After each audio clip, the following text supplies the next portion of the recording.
वाहिगुरु जी का खालसा वाहिगुरु जी की फतेह। गुरु प्यारे गुरु सवारी साध संगत आप जी शाम ਦੀ ਇਸ ਆਨਲਾਈਨ ਗੁਰਮਤਿ ਕਲਾਸ ਦੇ ਵਿੱਚ ਜੁੜ ਚੁੱਕੇ ਹੋ, ਜਿਸ ਵਿੱਚ ਆਪਾਂ ਲੜੀਵਾਰ ਧੰਨ ਸਾਹਿਬ ਸ੍ਰੀ ਗੁਰੂ ਗ੍ਰੰਥ ਸਾਹਿਬ ਜੀ ਦੀ ਬਾਣੀ ਦੀ ਪਾਵਨ ਸੰਥਿਆ ਕਰ ਰਹੇ ਹਾਂ। ਮਾਝ ਰਾਗ ਦੇ ਅੰਦਰ ਸਤਿਗੁਰਾਂ ਦੀ गुरु नानक देव महाराज जी की जो वार है ओदी संथ्या ते विचार चल रही है। 19 पौड़ियां समेत सलोकां दे आपां कर चुके हैं। अज 20वीं पौड़ी दे नाल दे सलोकां तो आपां आरंभ करना है। सो आप जिन्ने भी गुरमुख जुड़े हो सर्वा संगत दा धन्नवाद। आओ धन गुरु नानक देव महाराज जी का ध्यान धरीए ते पावन बाणी की संथ्या आरंभ करिए। सतगुरु जी रहमत करते ने। सतनाम श्री वाहिगुरु साहब जीओ। श्लोक महला पहला। नानक गुर संतोख रुख धर्म फुल फल ज्ञान रस रसिया हरिया सदा पक्कै कर्म ध्यान पत के साध खांदा लहै दाना कै सिरदान। गुरु नानक देव महाराज जी का पावन श्लोक है। सतगुरु जी बख्शिश करते ने। महाराज कहते कि नानक गुर संतोख रुख। महाराज कहते गुरु जिहड़ा ना एक रुख की न्याई है ते रुख किहड़ा है संतोख दा रुख। जिवें दूसरे रुख हुंदे आ कोई अंब दा कोई किसी प्रकार दा कोई निम दा, इसे प्रकार गुरु भी एक रुख है। किहड़ा संतोख रूपी रुख ते ओहदे उपर जिहड़ा फल लगा फुल लगे हन वो धर्म दे लगे हन। धर्म फुल ते जिहड़ा फल लगा है वो ज्ञान दा फल लगा है। गुरु एक संतोख रूपी रुख है जिहदे उपर फुल लगे हन धर्म दे ते फल लगा है ज्ञान दा। हुण रस रसिया हरिया सदा पक्कै कर्म ध्यान। महाराज कहंदे आ कि रस रसिया हरिया सदा। महाराज कहंदे जिहड़ा ना रस रसिया, रस रसिया दा अर्थ प्रेम दे रस दे नाल रसिया होया वो फल है। ज्ञान दा फल जिहड़ा संतोख रूपी गुरु दे उत्ते लगा होया, रुख दे उपर लगा होया, वो ज्ञान दा फल बड़ा रसिया होया है, हरिया है। ते महाराज कहंदे आ पक्का पकदा है। किवें? कर्म ध्यान। कर्म दा अर्थ इत्थे करांगे बख्शिश दे नाल। जदों परमेश्वर वाहिगुरू दी बख्शिश हुंदी, रहमत हुंदी ओहदे नाल ते ध्यान जोड़न दे नाल। जदों मनुख ध्यान जोड़दा ना गुरु दे कोलों सिੱਖਿਆ लै के, उदों ये जिहड़ा रसिया होया फल नूं प्राप्त हुंदा, ज्ञान दा फल नूं प्राप्त हुंदा। किहड़े ज्ञान दा? अध्यात्मिक ज्ञान दा फल नूं प्राप्त हुंदा। पत के साध खांदा लहै। सतगुरु कहंदे आ कि फिर इस फल रूपी जिहड़े ज्ञान है उस ज्ञान नूं खाण वाला जिहड़ा मनुख है, पत के साध। पत दा अर्थ हुंदा पति प्रभु वाहिगुरू के साध भाव स्वाद लैंदा है उहदा, परमेश्वर दा स्वाद लैंदा है, उहनूं आनंद आउंदा है। पत के साध खांदा लहै, जिहड़ा खांदा है इस फल नूं, इस ज्ञान दे फल नूं, दाना कै सिरदान।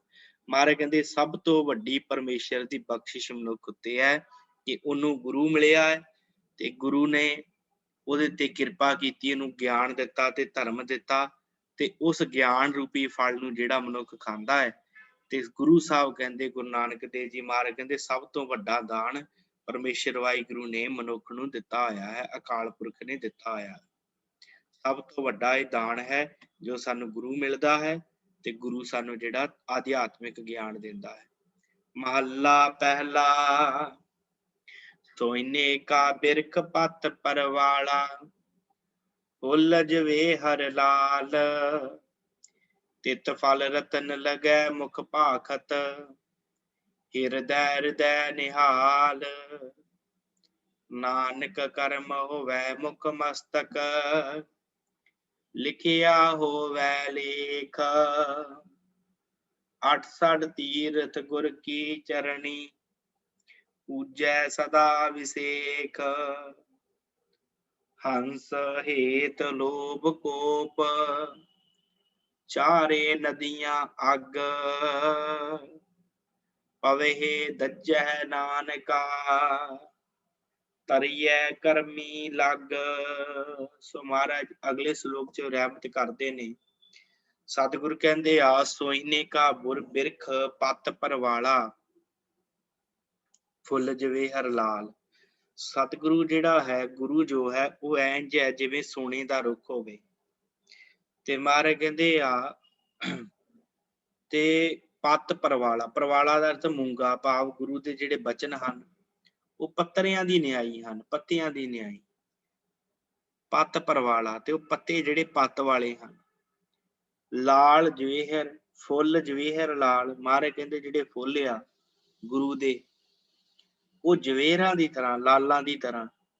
ਇਸ ਤਰ੍ਹਾਂ ਦਾ ਮਾਨੋ ਗੁਰੂ ਇੱਕ ਸੋਨੇ ਦਾ ਰੁੱਖ ਹੈ, ਤੇ ਸੋਨੇ ਰੁੱਖ ਦੇ ਉੱਤੇ ਮੂੰਗਾ ਦਾ ਅਰਥ ਹੁੰਦਾ ਜਿਵੇਂ ਕੋਈ ਸਾਧ ਸੰਗਤ ਨਗ, ਜਿਹਨੂੰ ਆਪਾਂ ਕਹਿ ਦਿੰਦੇ ਨਗ ਹੈ, ਜਿਹੜਾ ਹੈ ਨਗ ਉਹ ਪੱਤਰ ਹਨ। ਪੱਤਰ ਜਿਹੜੇ ਉਸ ਸੋਇਨੇ ਗੁਰੂ ਦੇ ਉੱਪਰ ਲੱਗੇ ਹੋਏ ਗੁਰੂ ਦੇ ਬਚਨ ਹਨ।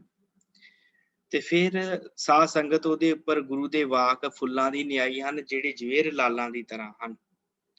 ਅੱਗੇ ਮਹਾਰਾਜ ਕਹਿੰਦੇ ਆ ਤਿੱਤ ਫਲ ਰਤਨ ਲੱਗੈ ਮੁਖ ਭਾਖਤ। ਤੇ ਉਸ ਗੁਰੂ ਦੇ ਮੁਖ, ਰੁੱਖ ਰੂਪੀ ਗੁਰੂ ਦੇ ਮੂੰਹ ਉਚਾਰੇ ਹੋਏ ਸ੍ਰੇਸ਼ਟ ਵਚਨ, ਜਿਹੜੇ ਚੰਗੇ ਵਚਨ ਹੈ ਗੁਰੂ ਦੇ ਮੁਖ ਦੇ, ਉਹ ਫਲ ਲੱਗਦੇ ਹਨ। ਤਿੱਤ ਮੁਖ, ਤਿੱਤ ਫਲ ਰਤਨ ਲੱਗੈ ਮੁਖ ਭਾਖਤ। ਜਦੋਂ ਗੁਰੂ ਬੋਲਦਾ, ਗੁਰੂ ਦੇ ਮੂੰਹ ਚੋਂ ਨਿਕਲਣ ਵਾਲੇ ਸ਼ਬਦ ਇਸ ਤਰ੍ਹਾਂ ਦੇ ਲੱਗਦੇ ਹਨ ਜਿਵੇਂ ਫਲ ਲੱਗਦੇ ਆ, ਜਿਵੇਂ ਫਲ ਮਿੱਠੇ ਲੱਗਦੇ ਆ ਨਾ, ਇਸੇ ਪ੍ਰਕਾਰ ਸਿੱਖ ਨੂੰ ਗੁਰੂ ਦੇ ਮੁਖ ਚੋਂ ਨਿਕਲਿਆ ਹੋਇਆ ਬਚਨ ਜਿਹੜਾ ਆ ਉਹ ਵੀ ਬੜਾ ਮਿੱਠਾ ਲੱਗਦਾ ਹੈ, ਤੇ ਰਤਨਾਂ ਦਾ ਵਰਗਾ ਹੈ, ਰਤਨਾਂ ਦੇ ਵਰਗਾ ਹੈ ਇਹ ਜਿਹੜਾ ਗੁਰੂ ਦੇ ਮੁਖ ਚੋਂ ਨਿਕਲਿਆ ਹੋਇਆ ਬਚਨ ਹੈ। ਹਿਰਦੈ ਹਿਰਦੈ ਨਿਹਾਲ, ਤੇ ਆਪਣੇ ਗੁਰੂ ਆਪਣੇ ਹਿਰਦੇ ਵਿੱਚ ਸਦਾ ਖਿੜਿਆ ਰਹਿੰਦਾ ਹੈ। ਜਿਹੜਾ ਗੁਰੂ ਹੈ ਉਹ ਹਿਰਦੇ ਚ ਨਿਹਾਲ ਰਹਿੰਦਾ, ਪ੍ਰਸੰਨ ਰਹਿੰਦਾ ਹੈ, ਆਪਣੇ ਸਿੱਖ ਦੇ ਉੱਤੇ ਸਦਾ ਹੀ ਕਿਰਪਾ ਕਰਦਾ ਰਹਿੰਦਾ ਹੈ। ਐਸਾ ਹੈ ਗੁਰੂ ਨਾਨਕ ਕਰਮ ਹੋਵੈ ਮੁਖ ਮਸਤਕ, ਲਿਖਿਆ ਹੋਵੈ ਲੇਖ। ਹੁਣ ਮਹਾਰਾਜ ਕਹਿੰਦੇ ਹੇ ਨਾਨਕ, ਜਿਸ ਮਨੁੱਖ ਤੇ ਪ੍ਰਭੂ ਦੀ ਮਿਹਰ ਹੋਵੇ, ਕਰਮ ਹੋਵੈ ਮੁਖ ਮਸਤਕ। ਸਤਿਗੁਰੂ ਕਹਿੰਦੇ ਕਰਮ ਦਾ ਅਰਥ ਹੁੰਦਾ ਬਖਸ਼ਿਸ਼, ਰਹਿਮਤ। ਜਿਹਦੇ ਤੇ ਕਰਮ ਹੋਵੇ, ਜਿਹਦੇ ਤੇ ਬਖਸ਼ਿਸ਼ ਹੋਵੇ, ਮੁਖ ਮਸਤਕ, ਜਿਹਦੇ ਮਸਤਕ ਤੇ, ਜਿਹਦੇ ਮੁਖ ਤੇ, ਜਿਹਦੇ ਉੱਪਰ, ਉਹਦੇ ਮੂੰਹ ਮੱਥੇ ਤੇ ਜਿਹਦੇ ਭਾਗ ਹੋਣ, ਲਿਖਿਆ ਹੋਵੇ ਲੇਖ, ਜਿਹਦੇ ਮਸਤਕ ਤੇ ਪਰਮੇਸ਼ਰ ਨੇ ਲੇਖ ਪਾ ਦਿੱਤਾ। ਤੇ ਮਹਾਰਾਜ ਕਹਿੰਦੇ 68 ਤੀਰਥ ਗੁਰ ਕੀ ਚਰਨੀ, ਪੂਜੈ ਸਦਾ ਵਿਸੇਖ।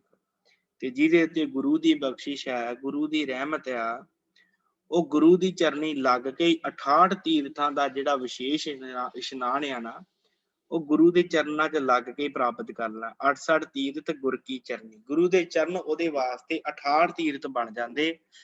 ਪੂਜੈ ਸਦਾ ਵਿਸੇਕ, ਉਹ ਗੁਰੂ ਦੇ ਚਰਨਾਂ ਨੂੰ ਹੀ 68 ਤੀਰਥ ਜਾਣ ਕੇ ਪੂਜਦਾ ਰਹਿੰਦਾ ਹੈ, ਸਦਾ ਹੀ ਗੁਰੂ ਦੇ ਚਰਨ ਫੜੀ ਰੱਖਦਾ ਹੈ, ਨਾਮ ਬੰਦਗੀ ਕਰਦਾ ਰਹਿੰਦਾ ਹੈ।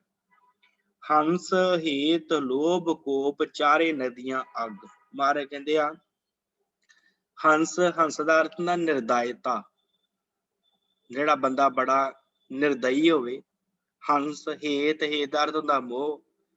ਕੋਪ, ਕੋਪ ਦਾ ਅਰਥ ਹੁੰਦਾ ਹੈ ਗੁੱਸਾ, ਤੇ ਲੋਭ ਦਾ ਅਰਥ ਆਪਾਂ ਜਾਣਦੇ ਹਾਂ ਕਿ ਲੋਭੀ ਮਨੁੱਖ ਜਿਹੜਾ ਹੁੰਦਾ। ਸਤਿਗੁਰ ਕਹਿੰਦੇ ਚਾਰ ਅੱਗਾਂ ਮਨੁੱਖ ਦੇ ਅੰਦਰ ਭਾਈ ਲੱਗੀਆਂ ਹੋਈਆਂ, ਸਾਰੇ ਜਗਤ ਦੇ ਵਿੱਚ ਹਨ। ਇੱਕ ਨਿਰਦਇਤਾ, ਮਨੁੱਖ ਨਿਰਦਈ ਬੜੇ ਹਨ। ਇੱਕ ਹੇਤ, ਮੋਹ ਲੱਗਾ ਹੋਇਆ ਹੈ। ਫਿਰ ਲੋਭ ਮਨੁੱਖ ਦੇ ਅੰਦਰ ਬੜਾ ਹੈ। ਫਿਰ ਕੋਪ, ਕ੍ਰੋਧ ਵੀ ਬੜਾ ਹੈ ਜਗਤ ਦੇ ਵਿੱਚ। ਇਹ ਚਾਰ ਨਦੀਆਂ ਜਿਹੜੀਆਂ ਹਨ ਇਹ ਮਨੁੱਖ ਦੇ ਅੰਦਰ ਚੱਲਦੀਆਂ। ਇਹ ਨਦੀਆਂ ਪਾਣੀ ਵਧੀਆਂ ਨਹੀਂ, ਮਹਾਰਾਜ ਕਹਿੰਦੇ ਅੱਗ ਦੀਆਂ ਨਦੀਆਂ ਹਨ। ਪਵੈ ਦੱਜੈ ਨਾਨਕਾ, ਤਰੈ ਕਰਮੀ ਲੱਗ। ਮਹਾਰਾਜ ਕਹਿੰਦੇ ਜੋ ਜੋ ਮਨੁੱਖ ਇਹਨਾਂ ਨਦੀਆਂ ਦੇ ਵਿੱਚ ਵੜਦੇ ਆ ਭਾਈ, ਉਹ ਸੜ ਜਾਂਦੇ ਆ। ਪਰ ਜਿਹੜੇ ਆਪਣੇ ਗੁਰੂ ਦੇ ਚਰਨੀ ਲੱਗ ਜਾਂਦੇ ਆ, ਗੁਰੂ ਦੇ ਚਰਨ ਫੜ ਲੈਂਦੇ ਆ, ਉਹ ਇਹਨਾਂ ਨਦੀਆਂ ਨੂੰ ਪਾਰ ਕਰ ਜਾਂਦੇ ਆ, ਇਹਨਾਂ ਨਦੀਆਂ 'ਚ ਸੜਨੋਂ ਬਚ ਜਾਂਦੇ ਆ। ਪੌੜੀ ਜੀਵਨ ਦਿਆ ਮਰ ਮਾਰ ਨ ਪਛੋਤਾਈਐ, झूठा एहो संसार किन समझाईਐ। सच न धरे प्यार धंधे धाईਐ। काल बुरा खे काल सिर दुनियाईਐ। हुक्मी सिर जंदार मारे दाईਐ। आपे दे प्यार मन वसाईਐ। मोहत न चसा विलम भरियै पाईਐ। गुर प्रसादी बुझ सच समाईਐ। सतगुरु रहमत करते ने पौड़ी अंदर मारे कहते जीव दिया मर मार न पछोताईए। हे बंदे जे इस तृष्णा ਨੂੰ ਜਿਉਂਦਿਆਂ ਜੀ ਮਾਰ ਲਵੇਂਗਾ ਤੇ ਫਿਰ ਤੈਨੂੰ ਅੰਤ ਵੇਲੇ ਪਛਤਾਵਾ ਨਹੀਂ ਹੋਏਗਾ। ਜੇ ਇਸ ਤ੍ਰਿਸ਼ਨਾ ਨੂੰ ਮਾਰ ਲਵੇਂਗਾ ਆਪਣੇ ਅੰਦਰੋਂ। ਮਾਰੇ ਕਹਿੰਦੇ हे ਬੰਦੇ ਇਸ ਤ੍ਰਿਸ਼ਨਾ ਨੂੰ ਮਾਰ ਕੇ ਜਿਉਂਦਿਆਂ ਹੀ ਮਾਰ ਤਾਂ ਕਿ ਤੈਨੂੰ ਬਾਅਦ ਚ ਪਛਤਾਣਾ ਨਾ ਪਵੇ। ਜਿਉਂਦਿਆਂ ਜੀਵਨ ਦੀਆਂ ਮਰ ਮਾਰ ਨਾ ਪਛੋਤਾਈਏ। ਜਿਉਂਦਿਆਂ ਜੀ ਨੂੰ ਮਾਰ ਲਾ ਤਾਂ ਕਿ ਤੈਨੂੰ ਅੰਤ ਨੂੰ ਪਛਤਾਉਣਾ ਨਾ ਪਵੇ। ਝੂਠਾ ਇਹ ਸੰਸਾਰ ਕਿਹਨੂੰ ਸਮਝਾਈਏ। ਮਾਰੇ ਕਹਿੰਦੇ ਕਿਵੇਂ ਸਮਝਾਈਏ, ਕਿਵੇਂ ਸਮਝਿਆ ਜਾਵੇ। ਕਿਸੇ ਵਿਰਲੇ ਨੂੰ ਸਮਝ ਆਉਂਦੀ ਹੈ ਕਿ ਇਹ ਸੰਸਾਰ ਭਾਈ ਝੂਠਾ ਹੈ, ਨਹੀਂ ਤੇ ਜਲਦੀ ਕੀਤੀਆਂ ਸਮਝ ਨਹੀਂ ਆਉਂਦੀ। ਕਿਨ ਸਮਝਾਈਏ, ਕਿਨ ਦਾ ਅਰਥ ਕਿਸੇ ਵਿਰਲੇ ਨੂੰ ਸਮਝ ਆਉਂਦੀ ਹੈ ਕਿ ਸੰਸਾਰ ਝੂਠਾ ਹੈ। ਸੱਚ ਨਾ ਧਰੇ ਪਿਆਰ ਧੰਦੇ ਧਾਈਏ। ਮਹਾਰਾਜ ਕਹਿੰਦੇ ਆ ਭਾਈ ਜਗਤ ਦੇ ਧੰਦਿਆਂ ਦੇ ਵਿੱਚ ਮਨੁੱਖ ਭਟਕਦਾ ਫਿਰਦਾ ਤ੍ਰਿਸ਼ਨਾ ਪਿੱਛੇ ਲੱਗ ਕੇ ਤੇ ਸੱਚ ਵਿੱਚ ਪਿਆਰ ਨਹੀਂ ਪਾਉਂਦਾ। ਸੱਚਾ ਕੌਣ ਹੈ? ਪ੍ਰਭੂ ਵਾਹਿਗੁਰੂ ਅਕਾਲ ਪੁਰਖ। ਉਹਦੇ ਵਿੱਚ ਧਿਆਨ ਨਹੀਂ ਜੋੜਦਾ, ਉਹਨੂੰ ਜਪਦਾ ਨਹੀਂ, ਉਸ ਵਾਹਿਗੁਰੂ ਨੂੰ ਯਾਦ ਕਰਦਾ ਨਹੀਂ ਹੈ। ਤੇ ਸਤਿਗੁਰ ਕਹਿੰਦੇ ਇਸੇ ਪ੍ਰਕਾਰ ਹੀ ਇਹ ਭੱਜਾ ਫਿਰਦਾ ਰਹਿੰਦਾ, ਭਟਕਦਾ ਫਿਰਦਾ ਰਹਿੰਦਾ ਹੈ। ਉਹ ਸੱਚੇ ਵਾਹਿਗੁਰੂ ਦੇ ਨਾਲ ਪ੍ਰੀਤੀ ਜਿਹੜੀ ਹੈ ਇਹ ਮਨੁੱਖ ਪਾਉਂਦਾ ਹੀ ਨਹੀਂ ਗਾ। ਅੱਗੇ ਸਤਿਗੁਰੂ ਰਹਿਮਤ ਕਰਦੇ ਨੇ, ਸੱਚ ਨਾ ਧਰੇ ਪਿਆਰ ਧੰਦੇ ਧਾਈਐ। ਕਾਲ ਬੁਰਾ ਖੈ ਕਾਲ ਸਿਰ ਦੁਨੀਆਈਐ। ਮਹਾਰਾਜ ਕਹਿੰਦੇ ਚੇਤਾ ਹੀ ਨਹੀਂ ਮਨੁੱਖ ਨੂੰ ਕਿ ਸਿਰ ਦੇ ਉੱਤੇ ਖਾਲ ਖੜਾ ਹੈ। ਕਾਲ ਬੁਰਾ ਖੈ ਕਾਲ। ਮਹਾਰਾਜ ਕਹਿੰਦੇ ਬੜਾ ਬੁਰਾ ਹੈ, ਬੜਾ ਭੈੜਾ ਹੈ। ਖੈ ਦਾ ਅਰਥ ਹੁੰਦਾ ਨਾਸ਼ ਕਰਨ ਵਾਲਾ। ਬੜਾ ਬੁਰਾ ਹੈ ਕਾਲ ਸਿਰ ਦੇ ਉੱਤੇ ਜਿਹੜਾ ਨਾਸ਼ ਕਰ ਦਿੰਦਾ ਮਨੁੱਖ ਨੂੰ। ਸਿਰ ਦੁਨੀਆਈ ਹੈ। ਮਹਾਰਾਜ ਕਹਿੰਦੇ ਦੁਨੀਆ ਦੇ ਸਿਰ ਤੇ ਖੜਾ ਹਰ ਵੇਲੇ। ਦੁਨੀਆ ਭਾਵ ਹਰੇਕ ਮਨੁੱਖ ਦੇ ਸਿਰ ਤੇ ਕਾਲ ਖੜਾ ਹੈ, ਮੌਤ ਖੜੀ ਹੈ ਤੇ ਇਹਨੂੰ ਨਾਸ਼ ਕਰ ਦੇਵੇਗੀ, ਪਰ ਮਨੁੱਖ ਯਾਦ ਨਹੀਂ ਰੱਖਦਾ। ਹੁਕਮੀ ਸਿਰ ਜੰਦਾਰ ਮਾਰੇ ਦਾਈਐ। ਮਹਾਰਾਜ ਕਹਿੰਦੇ ਜਮ ਪ੍ਰਭੂ ਦੇ ਹੁਕਮ ਦੇ ਵਿੱਚ ਹਨ। ਇਹ ਮੌਤ ਵੀ ਪਰਮੇਸ਼ਰ ਦੇ ਹੁਕਮ ਦੇ ਵਿੱਚ ਆ ਤੇ ਹਰੇਕ ਦੇ ਸਿਰ ਦੇ ਉੱਤੇ ਖੜੀ ਹੈ, ਦਾ ਲਾਉਣ ਨੂੰ ਫਿਰਦੀ ਹੈ ਕਿ ਕਦੋਂ ਮਨੁੱਖ ਦੇ ਦਾ ਆਵੇ। ਹੁਕਮੀ ਸਿਰ ਜੰਦਾਰ ਮਾਰੇ ਦਾਈਐ ਕਿ ਜਦੋਂ ਵੀ ਦਾ ਲੱਗਾ ਇਹਨੇ ਉਸੇ ਵੇਲੇ ਮਨੁੱਖ ਨੂੰ ਆਪਣੇ ਨਾਲ ਲੈ ਜਾਣਾ। ਇਸ ਕਰਕੇ ਆਪਣਾ ਦਾ ਲਾਉਣ ਦੇ ਵਾਸਤੇ ਸਦਾ ਹੀ ਮਨੁੱਖ ਦੇ ਸਿਰ ਦੇ ਉੱਤੇ ਪਰਮੇਸ਼ਰ ਦੇ ਹੁਕਮ ਦੇ ਨਾਲ ਇਹ ਜਿਹੜੀ ਕਾਲ ਹੈ, ਇਹ ਜਿਹੜੇ ਜਮ ਹਨ ਉਹ ਖਲੋਤੇ ਹਨ। ਆਪੇ ਦੇ ਪਿਆਰ ਮਨ ਵਸਾਈਏ। ਹੁਣ ਸਤਿਗੁਰੂ ਮਹਾਰਾਜ ਕਹਿੰਦੇ ਜੀਵ ਦੇ ਵੀ ਭਾਈ ਕੁਛ ਵਸ ਨਹੀਂ ਹੈ। ਪ੍ਰਭੂ ਆਪ ਹੀ ਆਪਣਾ ਜੇ ਪਿਆਰ ਬਖਸ਼ੇ ਤੇ ਫੇਰ ਹੀ ਜੀਵ ਪਰਮੇਸ਼ਰ ਨੂੰ ਮਨ ਚ ਵਸਾਉਂਦਾ ਹੈ।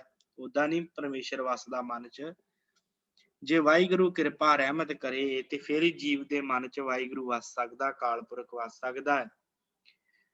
ਮੋਹਤ ਨਾ ਚਸਾ ਵਿਲੰਮ ਭਰੀਐ ਪਾਈਐ। ਮਹਾਰਾਜ ਕਹਿੰਦੇ ਜਦੋਂ ਸਵਾਸ ਪੂਰੇ ਹੋ ਜਾਂਦੇ ਆ ਤੇ ਪਲਕ ਮਾਤਰ ਢਿੱਲ ਨਹੀਂ ਲਾਈ ਜਾ ਸਕਦੀ। ਮੋਹਤ ਨਾ ਚਸਾ ਵਿਲੰਮ, ਮੋਹਤ ਮੂਰਤ ਨਾ ਚਸਾ, ਚਸਾ ਹੁੰਦਾ ਅੱਖ ਝਪਕਣ ਜਿੰਨਾ, ਨਿਮਖ ਮਾਤਰ ਸਮਾਂ।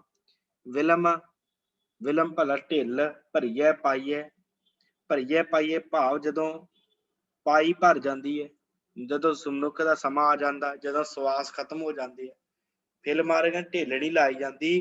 ਜਦੋਂ ਸਵਾਸ ਪੂਰੇ ਹੋ ਜਾਂਦੇ ਉਸੇ ਵੇਲੇ ਜਮ ਮਨੁੱਖ ਨੂੰ ਫੜ ਕੇ ਲੈ ਜਾਂਦੇ। ਇਸ ਕਰਕੇ ਗੁਰ ਪ੍ਰਸਾਦੀ ਬੁੱਝ ਸੱਚ ਸਮਾਈਏ। ਭਾਈ ਗੁਰੂ ਦੀ ਕਿਰਪਾ ਦੁਆਰਾ ਪਰਮੇਸ਼ਰ ਨੂੰ ਬੁੱਝਿਆ ਜਾ ਸਕਦਾ, ਸਮਝਿਆ ਜਾ ਸਕਦਾ, ਉਹ ਸੱਚ ਦੇ ਵਿੱਚ ਲੀਨਤਾ ਪ੍ਰਾਪਤ ਕੀਤੀ ਜਾ ਸਕਦੀ ਹੈ ਜੇ ਮਨੁੱਖ ਉਸ ਵਾਹਿਗੁਰੂ ਨੂੰ ਸਿਮਰੇ, ਗੁਰੂ ਦੇ ਕੋਲ ਆਣ ਕੇ ਗੁਰੂ ਦੀ ਸਿੱਖਿਆ ਪ੍ਰਾਪਤ ਕਰਕੇ।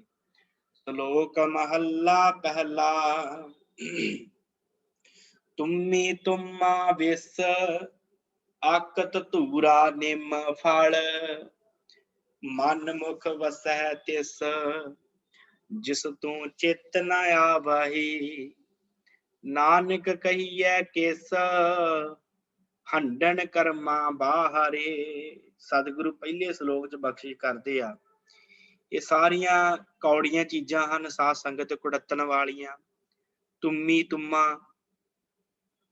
ਤੇ ਵਿਸ ਜ਼ਹਿਰ, ਜ਼ਹਿਰ ਵੀ ਕੌੜਾ ਹੁੰਦਾ, ਅੱਕ ਵੀ ਕੌੜਾ, ਧਤੂਰਾ ਵੀ ਕੌੜਾ ਤੇ ਨਿੰਮ ਵੀ ਕੌੜਾ ਹੁੰਦਾ। ਇਹ ਸਾਰੇ ਜਿਹੜੇ ਹਨ, ਇਹ ਸਾਰੇ ਫਲ ਜਿਹੜੇ ਕੁੜੱਤਣ ਵਾਲੇ ਹਨ, ਕੌੜੇ ਹਨ। ਮਨ ਮੁਖ ਵਸੈ ਤਿਸ ਜਿਸ ਤੂੰ ਚੇਤਨਾ ਆਵਈ। ਮਹਾਰਾਜ ਕਹਿੰਦੇ ਆ, ਇਹ ਵਾਹਿਗੁਰੂ ਹੈ ਪ੍ਰਭੂ, ਜਿਹਦੇ ਉਹਦੇ ਮਨ ਦੇ ਤੇ ਮੂੰਹ ਦੇ ਵਿੱਚ ਵਸ ਰਹੇ ਹਨ ਇਹ ਸਾਰੇ ਕੁੜੱਤਣ ਵਾਲੇ ਚੀਜ਼ਾਂ, ਤੁੰਮਾ, ਜ਼ਹਿਰ, ਅੱਕ, ਧਤੂਰਾ ਤੇ ਨਿੰਮ।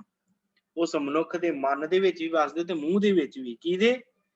ਜਿਹੜੇ ਤੈਨੂੰ ਯਾਦ ਨਹੀਂ ਕਰਦੇ, ਜਿਸ ਤੂੰ ਚੇਤਨਾ ਆਵੇ, ਜਿਨ੍ਹਾਂ ਦੇ ਚਿੱਤ ਚ ਵਾਹਿਗੁਰੂ ਤੂੰ ਨਹੀਂ ਆਉਂਦਾ। ਉਹ ਮਨੁੱਖ ਇਸ ਤਰ੍ਹਾਂ ਦੇ ਹਨ ਜਿਵੇਂ ਉਹਨਾਂ ਦੇ ਮੂੰਹ ਦੇ ਵਿੱਚ ਤੁੰਮੀ ਤੁੰਮਾ ਤੇ ਜ਼ਹਿਰ, ਅੱਕ, ਧਤੂਰਾ ਤੇ ਨਿੰਮ ਆਦਿਕ ਫਲ ਜਿਨ੍ਹਾਂ ਦੇ ਮੂੰਹ ਦੇ ਵਿੱਚ ਪਏ ਹੋਣ। ਮਹਾਰਾਜ ਕਹਿੰਦੇ ਇਸ ਤਰ੍ਹਾਂ ਦੇ ਮਨੁੱਖ ਹਨ ਜਿਹੜੇ ਤੈਨੂੰ ਚੇਤੇ ਨਹੀਂ ਕਰਦੇ। ਨਾਨਕ ਕਹੀਏ ਕਿਸ ਹੰਡਣ ਕਰਮਾਂ ਬਾਹਰੇ। ਸਤਿਗੁਰੂ ਕਹਿੰਦੇ ਆ, ਇਹ ਨਾਨਕ ਐਸੇ ਬਦਨਸੀਬ ਬੰਦੇ ਜਿਹੜੇ ਭਟਕਦੇ ਫਿਰਦੇ ਰਹਿੰਦੇ ਆ ਤੇ ਵਾਹਿਗੁਰੂ ਤੋਂ ਬਿਨਾਂ, ਪਰਮੇਸ਼ਰ ਤੋਂ ਬਿਨਾਂ ਕਿਹਦੀ ਅੱਗੇ ਉਹਨਾਂ ਦੀ ਵਿਥਿਆ ਦੱਸੀ ਹੈ। ਭਾਵ ਪ੍ਰਭੂ ਆਪ ਹੀ ਇਹਨਾਂ ਦੇ ਰੋਗ ਦੂਰ ਕਰਨ ਵਾਲਾ ਹੈ, ਹੋਰ ਕਿਸੇ ਦੇ ਕੋਲ ਇਹਨਾਂ ਦਾ ਰੋਗ ਨਹੀਂ ਦੂਰ ਹੋਣਾ। ਜਿਹੜੇ ਯਾਦ ਕਰਨਗੇ ਉਹੀ ਪ੍ਰਾਪਤ ਕਰ ਲੈਣਗੇ। ਨਹੀਂ ਤੇ ਮਹਾਰਾਜ ਕਹਿੰਦੇ ਹੰਡੀ ਜਾਂਦੇ ਆ, ਸਮਾਂ ਲੰਘਾਈ ਜਾਂਦੇ। ਨਾਨਕ ਕਹੀਏ ਕਿਸ ਹੰਡਣ ਕਰਮਾਂ ਬਾਹਰੇ। ਮਹਾਰਾਜ ਕਹਿੰਦੇ ਕਿਹਨੂੰ ਕਿਹਾ ਜਾਵੇ, ਹੰਡਾਉਣ ਰਹੇ ਆਪਣੇ ਕਰਮਾਂ ਨੂੰ। ਜਿਹੜੇ ਕਰਮ ਪਰਮੇਸ਼ਰ ਨੇ ਇਹਨਾਂ ਦੇ ਮੂੰਹ ਦੇ ਵਿੱਚ ਇਹ ਜਿਹੜਾ ਹੰਕਾਰ, ਇਹ ਜਿਹੜਾ ਕੌੜੇ ਪਦਾਰਥ ਪਾਏ ਆ। ਮਹੱਲਾ ਪਹਿਲਾ। ਮਤ ਪੰਖੇਰੂ ਕਿਰਤ ਸਾਥ, ਕਬ ਉੱਤਮ ਕਬ ਨੀਚ, ਕਬ ਚੰਦਨ ਕਬ ਅੱਕ ਡਾਲ, ਕਬ ਉੱਚੀ ਪਰੀਤ, ਨਾਨਕ ਹੁਕਮ ਚਲਾਈਐ, ਸਾਹਿਬ ਲੱਗੀ ਰੀਤ। ਸਤਿਗੁਰਾਂ ਦਾ ਅਗਲਾ ਸ਼ਲੋਕ ਹੈ। ਮਹਾਰਾਜ ਕਹਿੰਦੇ ਮਤ ਪੰਖੇਰੂ ਕਿਰਤ ਸਾਥ, ਕਬ ਉੱਤਮ ਕਬ ਨੀਚ। ਪੰਖੇਰੂ ਦਾ ਅਰਥ ਹੁੰਦਾ ਸਾਧ ਸੰਗਤ ਪੰਛੀ, ਕਿਰਤ ਦਾ ਅਰਥ ਹੁੰਦਾ ਕੀਤਾ ਹੋਇਆ ਕੰਮ, ਭਾਵ ਕੀਤੇ ਹੋਏ ਸੰਸਕਾਰ ਜਿਹੜੇ ਆਪਾਂ ਇਕੱਠੇ ਕੀਤੇ ਆ, ਕੰਮਕਾਰ, ਸੁਭਾਅ ਸਾਡਾ। ਸਤਿਗੁਰੂ ਕਹਿੰਦੇ ਮਨੁੱਖ ਦੀ ਭਾਈ ਜਿਹੜੀ ਮੱਤ ਆ ਨਾ, ਮੱਤ ਪੰਖੇਰੂ, ਉਹ ਪੰਛੀ ਦੀ ਤਰ੍ਹਾਂ। ਕਿਰਤ ਸਾਥ, ਮਹਾਰਾਜ ਕਹਿੰਦੇ ਆ ਇਹ ਪੰਛੀ ਦੀ ਤਰ੍ਹਾਂ ਮਨੁੱਖ ਦਾ ਜਿਹੜੀ ਮੱਤ ਹੈ ਤੇ ਇਹਦੇ ਪਿਛਲੇ ਕੀਤੇ ਹੋਏ ਜਿਹੜੇ ਕੰਮ ਹਨ ਉਹਨਾਂ ਦਾ ਸੁਭਾਅ ਇਹਦੇ ਅੰਦਰ ਬਣਿਆ ਹੋਇਆ, ਉਹ ਇਹਦਾ ਸਾਥੀ ਬਣਿਆ ਰਹਿੰਦਾ ਸਦਾ ਵਾਸਤੇ। ਜੋ ਵੀ ਅਸੀਂ ਕੰਮ ਕਰਦੇ ਹਾਂ, ਕਬ ਉੱਤਮ ਕਬ ਨੀਚ, ਇਹਦੇ ਸੁਭਾਅ ਦੇ ਅਨੁਸਾਰ ਹੀ ਕਦੇ ਨੀਵਾਂ ਬਣ ਜਾਂਦਾ, ਕਦੇ ਚੰਗਾ ਬਣ ਜਾਂਦਾ ਹੈ, ਕਦੇ ਮੱਤ ਚੰਗੀ ਬਣ ਜਾਂਦੀ ਹੈ, ਕਦੇ ਪੁੰਨ ਕਰਨ ਲੱਗ ਪੈਂਦਾ, ਕਿਤੇ ਪਾਪ ਕਰਨ ਲੱਗ ਪੈਂਦਾ। ਸਤਿਗੁਰੂ ਕਹਿੰਦੇ ਇਸੇ ਪ੍ਰਕਾਰ ਇਹਦਾ ਮਨ ਪੰਛੀ ਕਿਤੇ ਤਾਂ ਉੱਡਦਾ, ਕਿਤੇ ਠਾਹ ਨੂੰ ਜਾਂਦਾ ਹੈ ਨਾ, ਇਸੇ ਤਰ੍ਹਾਂ ਮਨੁੱਖ ਦੀ ਜਿਹੜੀ ਮੱਤ ਆ ਕਿਤੇ ਵਿਕਾਰਾਂ ਵੱਲ ਚਲੇ ਜਾਂਦੀ, ਕਿਤੇ ਚੰਗੇ ਭਲਿਆਂ ਕੰਮਾਂ ਵੱਲ ਚਲੇ ਜਾਂਦੀ ਹੈ। ਤੇ ਮਹਾਰਾਜ ਕਹਿੰਦੇ ਇਹਦਾ ਸਾਥੀ ਕੀ ਬਣਿਆ ਹੋਇਆ, ਤੇ ਕੀਤੇ ਹੋਏ ਕਰਮ ਬਣੇ ਹੋਏ ਆ ਜਿਹੜੇ ਪਿਛਲੇ ਜਨਮਾਂ 'ਚ ਕਮਾਏ ਆ ਜਾਂ ਹੁਣ ਕਮਾਉਂਦਾ ਪਿਆ। ਮਹਾਰਾਜ ਕਹਿੰਦੇ ਉਹਨਾਂ ਕਰਮਾਂ ਦਾ ਕਰਕੇ ਹੀ ਇਹਦਾ ਸਮਾਂ ਜਿਹੜਾ ਇਸ ਤਰ੍ਹਾਂ ਬਤੀਤ ਹੋ ਰਿਹਾ, ਪੰਛੀ ਦੀ ਤਰ੍ਹਾਂ। ਕਿਤੇ ਇਹਦੀ ਸੁਰਤ ਨੀਵੀਂ ਚਲੀ ਜਾਂਦੀ ਹੈ, ਕਿਤੇ ਤਾਂ ਉੱਡਣ ਲੱਗ ਜਾਂਦਾ। ਇਸ ਪ੍ਰਕਾਰ ਮਨੁੱਖ ਦਾ ਇਹ ਸੁਭਾਅ ਬਣਿਆ ਹੋਇਆ। ਕਬ ਚੰਦਨ ਕਬ ਅੱਕ ਡਾਲ, ਕਬ ਉੱਚੀ ਪਰੀਤ। ਮਹਾਰਾਜ ਕਹਿੰਦੇ ਕਦੋਂ ਇਹ ਸੁਰਤ ਰੂਪੀ ਜਿਹੜਾ ਮੱਤ ਰੂਪੀ ਜਿਹੜਾ ਪੰਛੀ ਹੈ ਉਹ ਚੰਦਨ ਦੇ ਬੂਟੇ ਤੇ ਬੈਠ ਜਾਵੇ। ਚੰਦਨ ਦਾ ਬੂਟਾ ਭਾਵ ਸ਼ੁਭ ਗੁਣ। ਕਦੋਂ ਇਹਦੀ ਮੱਤ ਜਿਹੜੀ ਚੰਗੇ ਕਰਮ ਕਰ ਲੱਗ ਜਾਵੇ। ਕਬ ਚੰਦਨ ਕਬ ਅੱਕ ਡਾਲ, ਤੇ ਕੋਈ ਪਤਾ ਨਹੀਂ ਕਦੋਂ ਮਨੁੱਖ ਜਿਹੜਾ ਆ ਅੱਕ ਡਾਲ ਤੇ ਬੈਠ ਜਾਵੇ, ਭਾਵ ਕਦੇ ਪਤਾ ਨਹੀਂ ਕਦੋਂ ਮਨੁੱਖ ਜਿਹੜਾ ਵਿਕਾਰ ਕਮਾਉਣ ਲੱਗ ਜਾਵੇ। ਨਹੀਂ ਨਾ ਪਤਾ ਲੱਗਦਾ। ਕਈ ਵਾਰੀ ਨਾਮ ਜਪਣ ਵਾਲਾ ਕੋਈ ਹੁੰਦਾ ਹੈ ਤੇ ਉਹ ਪਤਾ ਨਹੀਂ ਕਿਹੜੇ ਵੇਲੇ ਵਿਕਾਰ ਜਿਹੜੇ ਕਮਾਉਣ ਲੱਗ ਪੈਂਦਾ। ਸਤਿਗੁਰ ਕਹਿੰਦੇ ਕਬ ਚੰਦਨ ਕਬ ਅੱਕ ਡਾਲ, ਕਬ ਉੱਚੀ ਪ੍ਰੀਤ, ਤੇ ਪਤਾ ਹੀ ਨਹੀਂ ਪਰਮੇਸ਼ਰ ਕਦੋਂ ਦੇ ਕਿਰਪਾ ਕਰੇ ਤੇ ਇਹਦੀ ਪ੍ਰਭੂ ਚਰਨਾਂ ਦੇ ਨਾਲ ਪ੍ਰੀਤ ਲੱਗ ਜਾਵੇ। ਕੋਈ ਪਤਾ ਨਹੀਂ ਕਬ ਉੱਚੀ ਪ੍ਰੀਤ, ਇਹਦੀ ਪ੍ਰੀਤੀ ਉੱਚੀ ਹੋ ਜੇ, ਪਰਮੇਸ਼ਰ ਦੇ ਨਾਲ ਲੱਗ ਜੇ। ਨਾਨਕ ਹੁਕਮ ਚਲਾਈਏ, ਸਾਹਿਬ ਲੱਗੀ ਰੀਤ। ਮਹਾਰਾਜ ਕਹਿੰਦੇ ਪਰ ਭਾਈ ਕਿਸੇ ਦੇ ਵੱਸ ਦੀ ਕੋਈ ਗੱਲ ਨਹੀਂ ਹੈ। ਮਾਲਕ ਜਿਹੜਾ ਹੈ ਨਾ ਪਰਮੇਸ਼ਰ ਵਾਹਿਗੁਰੂ, ਉਹਦੀ ਧੁਰੋਂ ਹੀ ਰੀਤ ਆਉਂਦੀ ਹੈ, ਤੁਰੀ ਆਉਂਦੀ ਆ ਕਿ ਉਹ ਸਭ ਜੀਵਾਂ ਨੂੰ ਆਪਣੇ ਹੁਕਮ ਦੇ ਵਿੱਚ ਤੋਰਿਆ। ਉਹਦੀ ਰੀਤ ਆ, ਉਹਦੇ ਘਰ ਦੀ ਨਾਨਕ ਹੁਕਮ ਚਲਾਈਏ। ਹੁਕਮ ਇਹ ਚਲਾਉਂਦਾ ਸਾਰਿਆਂ ਨੂੰ। ਸਾਹਿਬ ਲੱਗੀ ਪ੍ਰੀਤ, ਮਹਾਰਾਜ ਕਹਿੰਦੇ ਆ ਉਹ ਆਪ ਹੀ ਜੀਵਾਂ ਨੂੰ ਆਪਣੇ ਨਾਲ ਪ੍ਰੀਤ ਦੇ ਨਾਲ ਗੰਢ ਲੈਂਦਾ ਹੈ ਜਦੋਂ ਉਹ ਉਹਨਾਂ ਉੱਤੇ ਕਿਰਪਾ ਕਰਦਾ ਹੈ। ਭਾਵ ਸੰਸਾਰ ਸਾਰਾ ਜਿਹੜਾ ਹੈ ਉਹ ਵਾਹਿਗੁਰੂ ਦੇ ਹੁਕਮ ਦੇ ਵਿੱਚ ਹੀ ਚੱਲ ਰਿਹਾ। ਪੌੜੀ ਕੇਤੇ ਕਹੇ ਵਖਾਣ, ਕਹਿ ਕਹਿ ਜਾਵਣਾ। ਵੇਦ ਵਖਾਣੈ ਵੇਦ ਕਹੇ ਵਖਿਆਣ, ਅੰਤ ਨ ਪਾਵਣਾ। ਪੜੀਐ ਨਾਹੀ ਭੇਦ, ਬੁਝਿਐ ਪਾਵਣਾ। ਖਟ ਦਰਸ਼ਨ ਕੈ ਭੇਖ, ਕਿਸੈ ਸੱਚ ਸਮਾਵਣਾ। ਸੱਚਾ ਪੁਰਖ ਅਲਖ, ਸ਼ਬਦ ਸੁਹਾਵਣਾ। ਮੰਨੇ ਨਾਉ ਬਿਸੰਖ, ਦਰਗਹਿ ਪਾਵਣਾ। ਖਾਲਕ ਕਉ ਆਦੇਸ, ਢਾਡੀ ਗਾਵਣਾ। ਨਾਨਕ ਜੁਗ ਜੁਗ ਏਕ, ਮਨ ਵਸਾਵਣਾ। ਪੌੜੀ ਅੰਦਰ ਮਹਾਰਾਜ ਬਖਸ਼ਿਸ਼ ਕਰਦੇ, ਮਹਾਰਾਜ ਕੇਤੇ ਕਹੇ ਵਖਾਣ, ਕਹਿ ਕਹਿ ਜਾਵਣਾ। ਮਹਾਰਾਜ ਕਹਿੰਦੇ ਬੇਅੰਤ ਜੀਵ ਧਰਤੀ ਤੇ ਆਉਂਦੇ ਆ ਭਾਈ, ਪਰਮੇਸ਼ਰ ਦੇ ਗੁਣਾਂ ਦਾ ਗੁਣਗਾਨ ਕਰਦੇ, ਬਿਆਨ ਕਰਦੇ ਤੇ ਬਿਆਨ ਕਰਕੇ ਇਸ ਜਗਤ ਤੋਂ ਚਲੇ ਜਾਂਦੇ। ਕੇਤੇ ਕਹੇ ਵਖਾਣ, ਕਹਿ ਕਹਿ ਜਾਵਣਾ। ਕਹਿ ਕਹਿ ਕੇ ਜਾਈ ਜਾ ਰਹੇ ਆ, ਆਉਂਦੇ ਆ, ਜਪਦੇ ਆ ਨਾਮ, ਉਹਦੇ ਗੁਣਾਂ ਨੂੰ ਗਾਉਂਦੇ ਤੇ ਚਲੇ ਜਾਂਦੇ ਆ।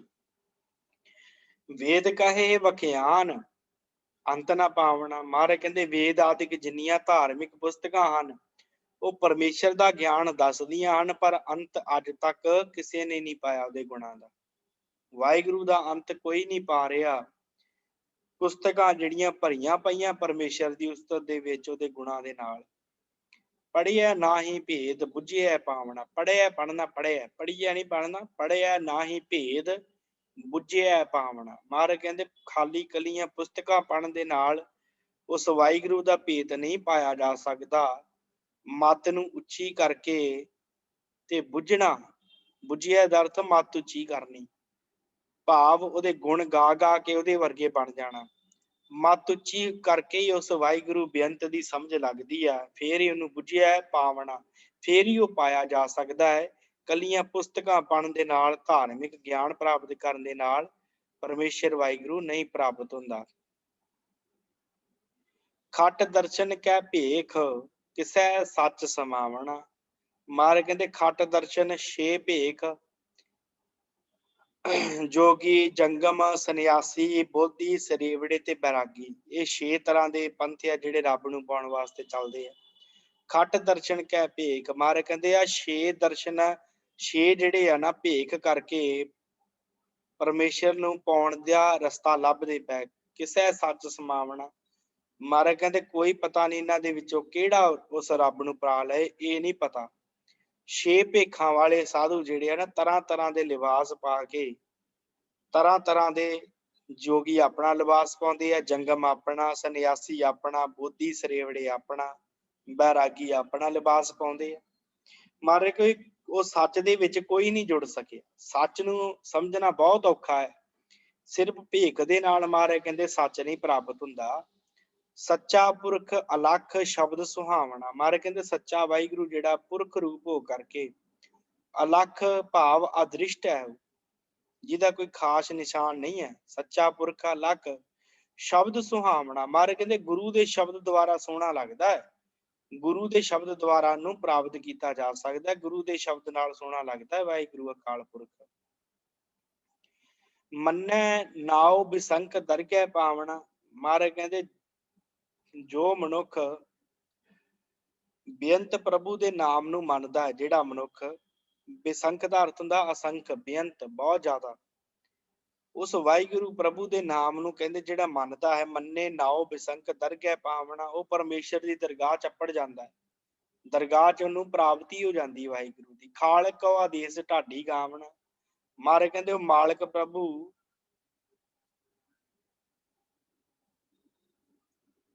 ਉਹ ਜਿਹੜਾ ਮਨੁੱਖ ਹੁੰਦਾ ਹੈ ਨਾ, ਉਹ ਪ੍ਰਭੂ ਪਰਮੇਸ਼ਰ ਦੇ ਅੱਗੇ ਸਿਰ ਨਿਵਾ ਦਿੰਦਾ ਹੈ। ਖਾਲਕ ਕਉ ਆਦੇਸ, ਢਾਡੀ ਗਾਵਣਾ। ਤੇ ਮਹਾਰਾਜ ਕਹਿੰਦੇ ਢਾਡੀ ਬਣ ਕੇ ਉਹਦੇ ਫਿਰ ਗੁਣ ਗਾਉਂਦਾ ਰਹਿੰਦਾ ਹੈ। ਜਿਹੜਾ ਉਹਦੀ ਦਰਗਾਹ ਚ ਕਬੂਲ ਹੋ ਜਾਂਦਾ ਹੈ, ਫਿਰ ਉਹਦਾ ਢਾਡੀ ਬਣ ਕੇ ਤੇ ਖਾਲਕ ਨੂੰ ਆਦੇਸ਼ ਦਿੰਦਾ ਹੈ। ਖਾਲਕ ਕੌਣ ਹੈ? ਸਾਰੀ ਖਲਕਤ, ਸਾਰਿਆਂ ਨੂੰ ਤੇ ਉਹਦਾ ਢਾਡੀ ਬਣ ਕੇ ਤੇ ਉਹਦੇ ਗੁਣ ਗਾਉਂਦਾ ਰਹਿੰਦਾ, ਆਪ ਵੀ ਗਾਉਂਦਾ ਹੈ ਤੇ ਦੂਸਰਿਆਂ ਨੂੰ ਵੀ ਉਪਦੇਸ਼ ਦਿੰਦਾ ਰਹਿੰਦਾ, ਭਾਈ ਮੈਂ ਇਸ ਪ੍ਰਕਾਰ ਗਾਉਣਾ ਤੇ ਤੁਸੀਂ ਵੀ ਗਾਓ, ਮੈਂ ਬਾਣੀ ਪੜ੍ਹਦਾ ਤੁਸੀਂ ਵੀ ਪੜ੍ਹੋ। ਇਸ ਪ੍ਰਕਾਰ ਦੂਸਰਿਆਂ ਨੂੰ ਵੀ ਉਪਦੇਸ਼ ਦਿੰਦਾ ਹੈ। ਨਾਨਕ ਜੁਗ ਜੁਗ ਜੁਗ ਜੁਗ ਏਕ ਮਨ ਵਸਾਵਣਾ। ਮਹਾਰਾਜ ਕਹਿੰਦੇ ਜੁਗਾ ਜੁਗਾ ਤੋਂ ਇੱਕ ਵਾਹਿਗੁਰੂ ਅਕਾਲ ਪੁਰਖ ਹੀ ਹੈ ਜਿਹੜਾ ਸਦਾ ਰਹਿਣ ਵਾਲਾ ਹੈ। ਮਨ ਵਸਾਵਣਾ ਭਾਈ, ਉਸ ਵਾਹਿਗੁਰੂ ਨੂੰ ਆਪਣੇ ਮਨ ਚ ਵਸਾਉਣਾ ਕਰੋ, ਉਸ ਪਰਮੇਸ਼ਰ ਅਕਾਲ ਪੁਰਖ ਨੂੰ ਆਪਣੇ ਮਨ ਦੇ ਵਿੱਚ ਧਾਰਨ ਕਰੋ। ਸ਼ਲੋਕ ਮਹੱਲਾ ਦੂਜਾ।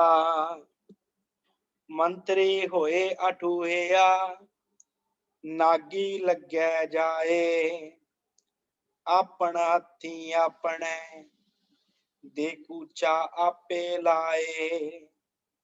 ਹੁਕਮ ਪਿਆ ਧੁਰ ਖਸਮ ਕਾ, ਅਤੀ ਹੂੰ ਧੱਕਾ ਖਾਏ।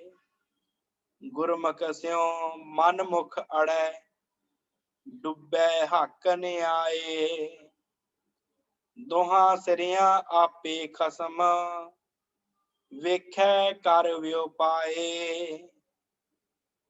ਨਾਨਕ ਏਵੈ ਜਾਣੀਐ, ਸਭ ਕਿਛ ਤਿਸੈ ਰਜਾਏ। ਧੰਨ ਗੁਰੂ ਅੰਗਦ ਦੇਵ ਮਹਾਰਾਜ ਦਾ ਸ਼ਲੋਕ ਹੈ। ਮੰਤਰੀ ਹੋਏ ਅਠੂਹਿਆ। ਮੰਤਰੀ ਦਾ ਅਰਥ ਹੁੰਦਾ ਮਾਂਦਰੀ। ਮਹਾਰਾਜ ਕਹਿੰਦੇ ਇੱਕ ਜਿਹੜਾ ਹੁੰਦਾ ਨਾ, ਜਿਵੇਂ ਠੂਹਾ ਆਪਾਂ ਕਹਿੰਦੇ ਬਿੱਛੂ ਆਦਿਕ, ਜੇ ਕਿਸੇ ਤੇ ਲੜ ਜਾਵੇ ਤੇ ਉਹਦੇ ਮੰਤਰ ਪੜ੍ਹਨ ਵਾਲਾ ਜਿਹੜਾ ਹੁੰਦਾ ਹੈ। ਤੇ ਮਹਾਰਾਜ ਕਹਿੰਦੇ ਜੇ ਕਿਤੇ ਕੋਈ ਮਨੁੱਖ ਜਿਹਦੇ ਕੋਲ ਮੰਤਰ ਹਨ, ਠੂਹਿਆਂ ਨੂੰ ਠੀਕ ਕਰਨ ਦਾ ਇਲਾਜ ਹੋਵੇ, ਮੰਤਰ ਪੜ੍ਹਦੇ ਹੁੰਦੇ ਨਾ, ਜੇ ਕਿਸੇ ਦੇ ਠੂਹਾ ਲੜ ਜੇ, ਠੂਹਾ ਕਹਿੰਦੇ ਬਿੱਛੂ ਨੂੰ, ਜੇ ਕਿਸੇ ਦੇ ਬਿੱਛੂ ਲੜ ਜੇ ਤੇ ਉਹਦਾ ਹੱਥ ਹੌਲਾ ਕਰਨ ਵਾਸਤੇ ਉਹਦਾ ਮੰਤਰ ਪੜ੍ਹਿਆ ਜਾਂਦਾ ਸੀ। ਤੇ ਪੁਰਾਣੇ ਸਮੇਂ ਲੋਕ ਇਹੋ ਕੁਝ ਕਰਦੇ ਸੀ।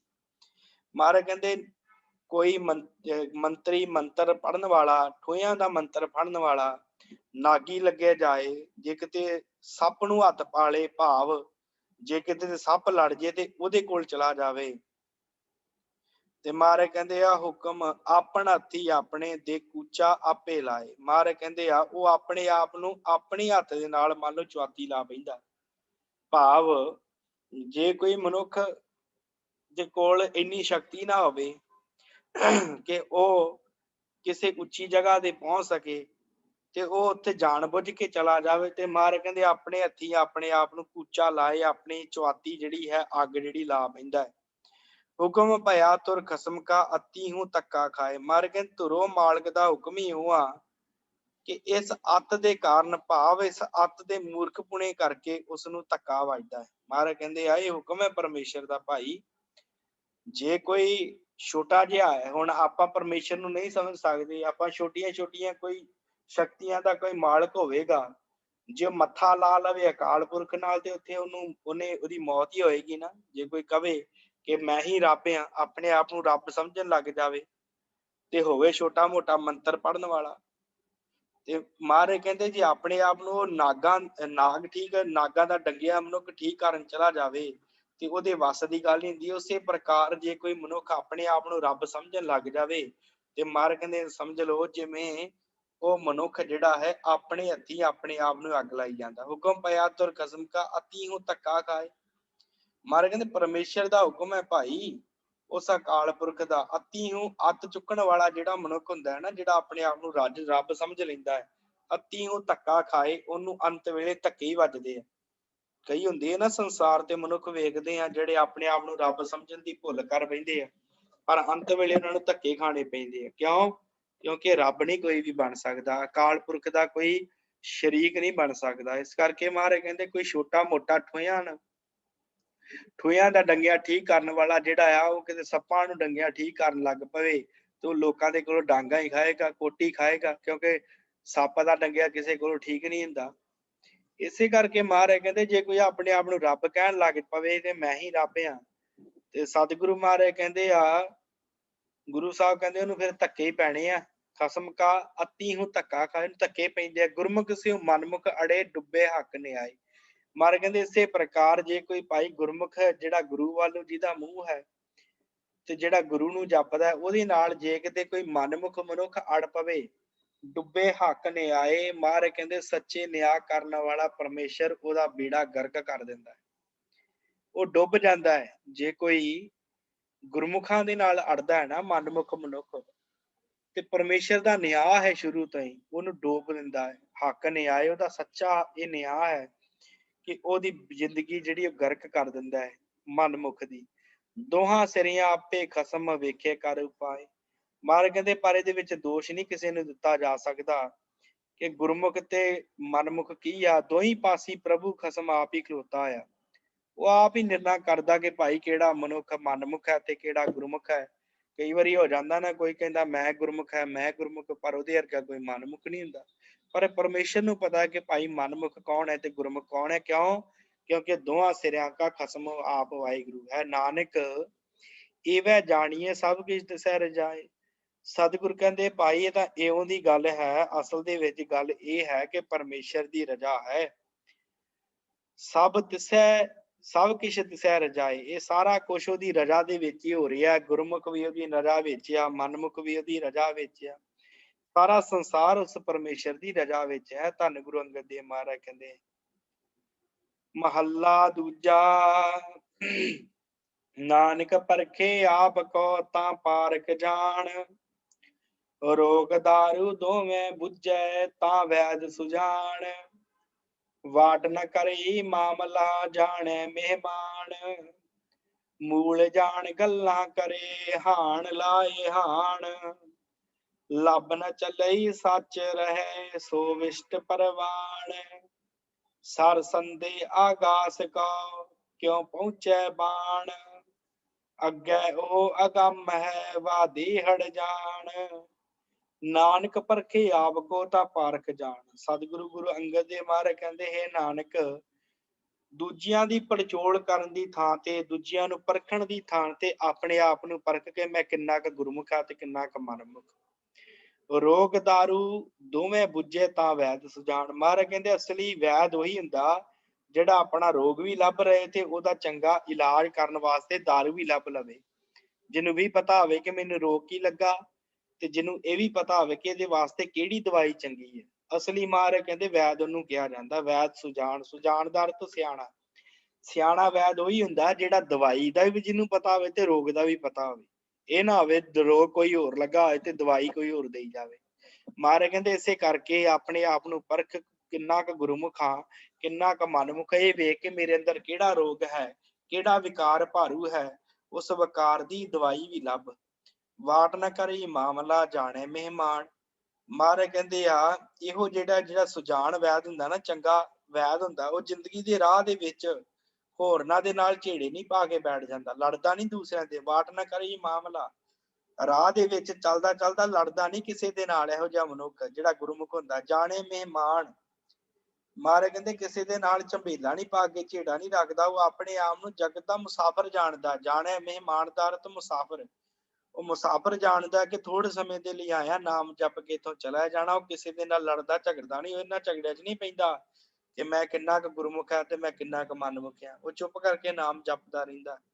ਮੂਲ ਜਾਣ ਗੱਲਾਂ ਕਰੇ ਹਾਣ ਲਾਏ ਹਾਣ। ਮਹਾਰਾਜ ਕਹਿੰਦੇ ਮੂਲ ਦਾ ਅਰਥ ਹੁੰਦਾ ਅਸਲਾ, ਹਾਣ ਹਮ ਉਮਰ, ਜ਼ਿੰਦਗੀ ਦਾ ਸਮਾਂ। ਮਹਾਰਾਜ ਕਹਿੰਦੇ ਆਪਣੇ ਅਸਲੇ ਪ੍ਰਭੂ ਦੇ ਨਾਲ ਜੋ ਡੂੰਘੀ ਸਾਂਝ ਉਹ ਪਾ ਲੈਂਦਾ ਹੈ। ਜੋ ਵੀ ਗੱਲਾਂ ਕਰਦਾ ਹੈ ਆਪਣਾ ਸਮਾਂ ਸਤ ਸੰਗੀਆਂ ਦੇ ਨਾਲ ਮਿਲ ਕੇ ਗੁਜ਼ਾਰਦਾ ਹੈ। ਐਵੇਂ ਵਾਧੂ ਦੀਆਂ ਗੱਲਾਂ ਦੇ ਵਿੱਚ ਸਮਾਂ ਨਹੀਂ ਖਰਾਬ ਕਰਦਾ। ਮੂਲ ਜਾਣ ਗੱਲਾਂ ਕਰੇ, ਮੂਲ ਪਰਮੇਸ਼ਰ ਨੂੰ ਅਸਲ ਜਾਣ ਕੇ ਗੱਲਾਂ ਕਰਦਾ ਹੈ। ਕਿੰਨਾਂ ਦੇ ਨਾਲ? ਹਾਣ ਲਾਏ ਹਾਣ, ਜਿਹੜੇ ਗੁਰਮੁਖ ਹੁੰਦੇ ਆ ਆਪਣੇ ਹਾਣੀਆਂ ਦੇ ਨਾਲ ਗੱਲਾਂ ਕਰਦਾ, ਜਪਣ ਵਾਲਿਆਂ ਦੇ ਨਾਲ ਗੱਲਾਂ। ਲੱਭ ਨਾ ਚੱਲਈ ਸੱਚ ਰਹੇ ਸੋ ਵਿਸ਼ਟ ਪ੍ਰਵਾਨ। ਮਹਾਰਾਜ ਕਹਿੰਦੇ ਲੱਭ ਨਾ ਚੱਲਈ, ਉਹ ਮਨੁੱਖ ਲੱਭ ਦੇ ਆਸਰੇ ਨਹੀਂ ਤੁਰਦਾ। ਲੱਭ ਨਾ ਚੱਲਈ, ਲੱਭ ਦੇ ਆਸਰੇ ਨਹੀਂ ਰਹਿੰਦਾ, ਲੱਭ ਲੋਭ ਨਹੀਂ ਕਰਦਾ। ਉਹ ਸੱਚ ਰਹੇ, ਸੱਚ ਦੇ ਵਿੱਚ ਟਿਕਿਆ ਰਹਿੰਦਾ ਹੈ। ਵਿਸ਼ਟ ਪ੍ਰਵਾਨ, ਮਹਾਰਾਜ ਕਹਿੰਦੇ ਵਿਸ਼ਟ ਦਾ ਅਰਥ ਵਿਚੋਲਾ, ਪ੍ਰਵਾਨ ਮੰਨਿਆ ਜਾਂਦਾ ਹੈ। ਸਤਿਗੁਰੂ ਕਹਿੰਦੇ ਆ ਉਹ ਮਨੁੱਖ ਤੁਰਦਾ ਜਾਂਦਾ ਪ੍ਰਮਾਣਿਕ ਵਿਚੋਲਾ ਬਣ ਜਾਂਦਾ ਹੈ। ਆਪ ਵੀ ਜਪਦਾ ਤੇ ਦੂਸਰਿਆਂ ਦੇ ਵਾਸਤੇ ਵੀ ਰਸਤਾ ਵਿਖਾਉਂਦਾ ਹੈ।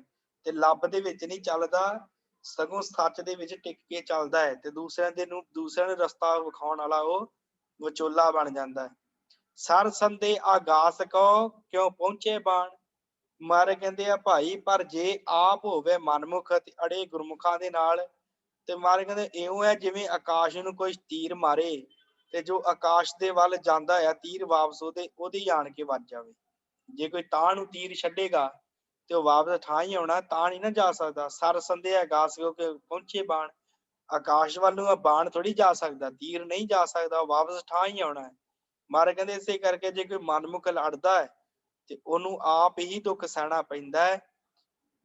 ਅੱਗੇ ਉਹ ਅਗੰਮ ਵਾਧੀ ਹਟ ਜਾਣ। ਮਹਾਰਾਜ ਕਹਿੰਦੇ ਭਾਈ ਉਹ ਆਕਾਸ਼ ਤਾਂ ਅੱਗੋਂ ਆ ਪਹੁੰਚਿਆ, ਉਹਦੇ ਤੱਕ ਤੀਰ ਕਿੱਥੋਂ ਪਹੁੰਚ ਸਕਦਾ ਹੈ। ਸੋ ਜਾਣੋ ਕਿ ਤੀਰ ਚਲਾਉਣ ਵਾਲਾ ਵਿੰਨਿਆ ਜਾਂਦਾ ਹੈ। ਜੇ ਕੋਈ ਤਾਂ ਨੂੰ ਮੂੰਹ ਕਰਕੇ ਤੀਰ ਚਲਾਵੇ ਤੇ ਉਹ ਵਾਪਸ ਤੀਰ ਉਹਦੇ ਹੀ ਆਣ ਕੇ ਵੱਜਦਾ ਹੈ। ਭਾਵ ਮਨਮੁਖ ਜਿਹੜਾ ਹੈ ਉਹ ਆਪਣੇ ਕੀਤੇ ਦਾ ਆਪ ਹੀ ਫਲ ਪ੍ਰਾਪਤ ਕਰਦਾ ਹੈ ਤੇ ਗੁਰਮੁਖ ਨੂੰ ਕਿਸੇ ਪ੍ਰਕਾਰ ਦਾ ਕੋਈ ਦੁੱਖ ਨਹੀਂ ਹੁੰਦਾ। ਪੌੜੀ ਮਹਾਰਾਜ ਪੌੜੀ ਅੰਦਰ ਬਖਸ਼ਿਸ਼ ਕਰਦੇ ਆ।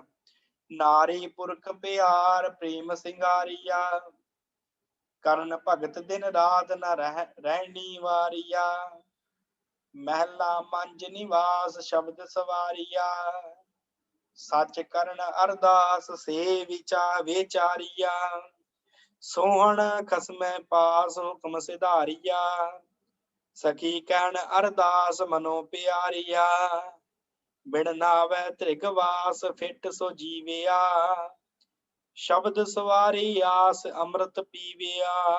ਹੁਣ ਮਹਾਰਾਜ ਪੌੜੀ ਅੰਦਰ ਬਖਸ਼ਿਸ਼ ਕਰਦੇ ਆ। ਨਾਰੀ ਪੁਰਖ ਪਿਆਰ ਪ੍ਰੇਮ ਸਿੰਗਾਰੀਆ। ਮਹਾਰਾਜ ਕਹਿੰਦੇ ਜਿੰਨਾ ਜੀਵ ਇਸਤਰੀਆਂ ਦਾ ਪ੍ਰਭੂ ਵਾਹਿਗੁਰੂ ਪਤੀ ਦੇ ਨਾਲ ਪਿਆਰ ਹੈ, ਉਹ ਪਿਆਰ ਦੇ ਨਾਲ ਸੱਜ ਜਾਂਦੀਆਂ, ਗਹਿਣੇ ਆਦਿਕ ਨਾਮ ਦੇ ਗਹਿਣੇ ਪਹਿਨ ਕੇ ਉਹ ਸਾਜੀਆਂ ਸਜਦੀਆਂ ਸ਼ਿੰਗਾਰੀਆਂ ਜਾਂਦੀਆਂ। ਕਰਨ ਭਗਤ ਦਿਨ ਰਾਤ ਪ੍ਰਭੂ ਦੀ ਭਗਤੀ ਕਰਦੀਆਂ ਰਹਿੰਦੀਆਂ, ਨਾਮ ਜਪਣ ਵਾਲੀਆਂ ਗੁਰਮੁਖ ਇਸਤਰੀਆਂ। ਨਾ ਰਹਿਣੀ ਵਾਰੀਆ। ਮਹਾਰਾਜ ਕਹਿੰਦੇ ਉਹ ਹਟਦੀਆਂ ਨਹੀਂ, ਵਰਜਦੀਆਂ ਨਹੀਂ, ਰੁਕਦੀਆਂ ਨਹੀਂ, ਸਦਾ ਜਪਦੀਆਂ ਰਹਿੰਦੀਆਂ। ਮਹਿਲਾ ਮੰਝ ਨਿਵਾਸ ਸ਼ਬਦ ਸਵਾਰੀਆ। ਮਹਾਰਾਜ ਕਹਿੰਦੇ ਸਤਿਗੁਰੂ ਦੇ ਸ਼ਬਦ ਦੀ ਬਰਕਤ ਦੇ ਨਾਲ ਉਹ ਸੁਧਰੀਆਂ ਹੋਈਆਂ ਮਾਨੋ ਮਹਿਲਾਂ ਦੇ ਵਿੱਚ ਵਸਦੀਆਂ ਹਨ। ਭਾਵ ਗੁਰਮੁਖ ਸਦਾ ਅੰਤਰੀ ਭਾਵ ਟਿਕ ਜਾਂਦੇ ਆ, ਸਦਾ ਵਾਸਤੇ ਜੁੜ ਜਾਂਦੇ ਵਾਹਿਗੁਰੂ ਦੇ ਵਿੱਚ। ਸੱਚ ਕਹਿਣ ਅਰਦਾਸ ਇਹ ਵਿਚਾਰੀਆਂ। ਮਹਾਰਾਜ ਕਹਿੰਦੇ ਆ ਭਾਈ ਉਹ ਵਿਚਾਰਵਾਨ ਹੋ ਕੇ ਜਾਣ ਜਾਂਦੇ ਆ ਕਿ ਥਿਰ ਰਹਿਣ ਵਾਲੀਆਂ ਅਰਦਾਸਾਂ ਉਹ ਕਰਦੇ ਆ। ਸੱਚ ਕਹਿਣ ਅਰਦਾਸ, ਸੱਚੀਆਂ ਅਰਦਾਸਾਂ ਕਰਦੇ ਆ ਵਾਹਿਗੁਰੂ ਦੇ ਕੋਲੋਂ, ਹਮੇਸ਼ਾ ਉਹਦਾ ਪਿਆਰ ਮੰਗਦੇ ਆ, ਸੰਸਾਰ ਦੀਆਂ ਚੀਜ਼ਾਂ ਨਹੀਂ ਮੰਗਦੇ। ਸੋਹਣ ਖਸਮੇ ਪਾਸ ਹੁਕਮ ਸਿਧਾਰੀਆਂ। ਉਹ ਖਸਮ ਦੇ ਕੋਲ ਸੌਂਦੀਆਂ ਹਨ, ਚੰਗੀਆਂ ਲੱਗਦੀਆਂ ਹਨ। ਹੁਕਮ ਸਿਧਾਰੀਆਂ, ਸਿਧਾਰੀਆਂ ਦਾ ਅਰਥ ਹੁੰਦਾ ਪਕੜੀਆਂ ਹੋਈਆਂ। ਪਰਮੇਸ਼ਰ ਉਹਨਾਂ ਨੂੰ ਸੰਭਾਲ ਕੇ ਰੱਖਦਾ, ਆਪਣੇ ਨਾਲ ਲਾ ਕੇ ਰੱਖਦਾ ਨਾਮ ਜਪਣ ਵਾਲਿਆਂ ਨੂੰ। ਸਖੀ ਕਹਿਣ ਅਰਦਾਸ ਮਨੋ ਪਿਆਰੀਆਂ। ਮਹਾਰਾਜ ਕਹਿੰਦੇ ਆ ਪ੍ਰਭੂ ਨੂੰ ਦਿਲੋਂ ਪਿਆਰ ਕਰਦੀਆਂ, ਭਾਵ ਨਾਮ ਜਪਣ ਵਾਲੇ ਜਿਹੜੇ ਹੁੰਦੇ ਆ ਉਹ ਪਰਮੇਸ਼ਰ ਨੂੰ ਦਿਲੋਂ ਪਿਆਰ ਕਰਦੇ ਆ। ਤੇ ਸਖੀ ਭਾਵਨਾ ਦੇ ਨਾਲ ਉਹਦੇ ਅੱਗੇ ਅਰਦਾਸ ਕਰਦੀਆਂ, ਉਸ ਵਾਹਿਗੁਰੂ ਦੇ ਅੱਗੇ ਬੜੀ ਭਾਵਨਾ ਦੇ ਨਾਲ ਸਖੀ ਰੂਪ ਹੋ ਕਰਕੇ ਆਪਣਾ ਜਾਣ ਕੇ ਵਾਹਿਗੁਰੂ ਨੂੰ ਅਰਦਾਸ ਕਰਦੇ ਅੱਗੇ।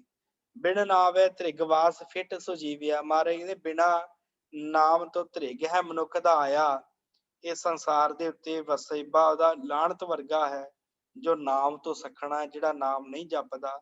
ਸ਼ਬਦ ਸਵਾਰੀ ਆਸ ਅੰਮ੍ਰਿਤ ਪੀਵਿਆ। ਮਹਾਰਾਜ ਕਹਿੰਦੇ ਜਿਨ੍ਹਾਂ ਨੇ ਭਾਈ, ਜਿਨ੍ਹਾਂ ਜੀਵ ਇਸਤਰੀਆਂ ਨੇ, ਜਿਨ੍ਹਾਂ ਗੁਰਮੁਖ ਪਿਆਰੇ ਨੇ ਅਕਾਲ ਪੁਰਖ ਦੇ ਸ਼ਬਦ ਨੂੰ, ਅਕਾਲ ਪੁਰਖ ਨੇ ਸ਼ਬਦ ਦੇ ਰਾਹੀਂ ਜਿਨ੍ਹਾਂ ਨੂੰ ਸੁਧਾਰਿਆ, ਉਹਨਾਂ ਨੇ ਅੰਮ੍ਰਿਤ ਪੀਤਾ, ਉਹਨਾਂ ਦਾ ਜੀਵਨ ਧਨ ਹੋ ਗਿਆ। ਉਹਨਾਂ ਨੇ ਨਾਮ ਜਪਿਆ, ਉਹਨਾਂ ਦਾ ਜੀਵਨ ਸਵਰ ਗਿਆ। ਸ਼ਬਦ ਸਵਾਰੀਆ, ਸ਼ਬਦ ਦੁਆਰਾ ਸਵਾਰੇ ਗਏ। ਅੰਮ੍ਰਿਤ ਪੀਵਿਆ, ਉਹਨਾਂ ਨੇ ਅੰਮ੍ਰਿਤ ਪੀਤਾ, ਨਾਮ ਦਾ ਅੰਮ੍ਰਿਤ, ਗੁਰਮੁਖ ਹੋ ਗਏ, ਉਹਨਾਂ ਦਾ ਜੀਵਨ ਬਦਲ ਗਿਆ। ਸਤਿਗੁਰੂ ਰਹਿਮਤ ਕਰਨ 22 ਪੌੜੀਆਂ ਸਲੋਕਾਂ ਸਮੇਤ ਆਪਾਂ ਸੰਪੂਰਨ ਕਰ ਲਈਆਂ ਨੇ। ਇੱਥੇ ਸਮਾਪਤੀ ਹੈ ਸਾਧ ਸੰਗਤ। ਬਾਕੀ ਰਹਿੰਦੀ ਸੰਥਿਆ ਆਪਾਂ ਜਿਹੜੀ ਉਹ ਕੱਲ ਨੂੰ ਕਰਾਂਗੇ। ਤੋ ਇੱਥੇ ਸਮਾਪਤੀ ਹੈ। ਬਲਾਓ ਫਤਿਹ। ਹੋਈਆਂ ਭੁੱਲਾਂ ਚੁੱਕਾਂ ਦੀ ਖਿਮਾ ਜੀ। ਵਾਹਿਗੁਰੂ ਜੀ ਕਾ ਖਾਲਸਾ, ਵਾਹਿਗੁਰੂ ਜੀ ਕੀ ਫਤਿਹ।